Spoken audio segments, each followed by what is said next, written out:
आत्ता आपण रेवदांडा किल्ल्यावर आलो आहे.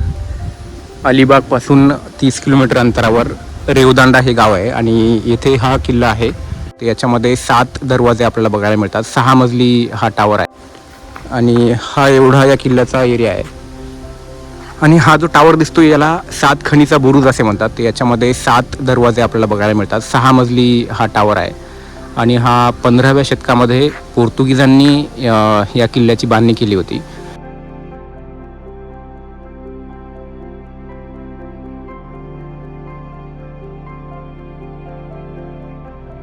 इकडे पण काहीतरी किल्ल्याचा भाग आहे.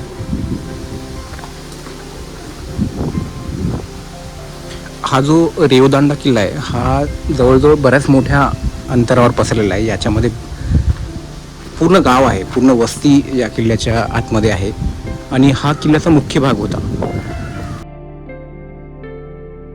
आणि त्यानंतर हा किल्ला मराठ्यांकडे आला. तर जवळजवळ 18व्या शतकापर्यंत हा किल्ला मराठ्यांच्या ताब्यात होता. त्यानंतर ब्रिटिशांनी हा किल्ला मराठ्यांकडून ताब्यात घेतला.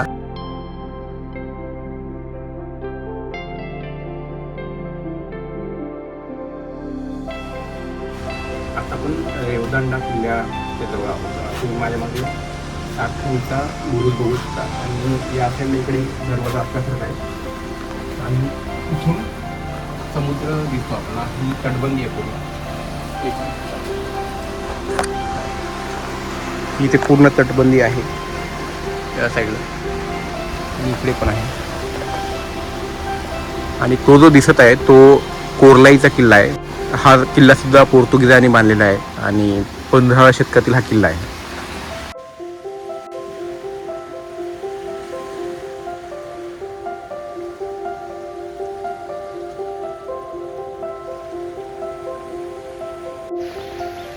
आत्ता आपण रेवदांडा किल्ल्याच्या बाजूला असलेल्या बीचवर आलो आहे आणि इथून आपल्याला 7 खणीचा बुरुज दिसत आहे.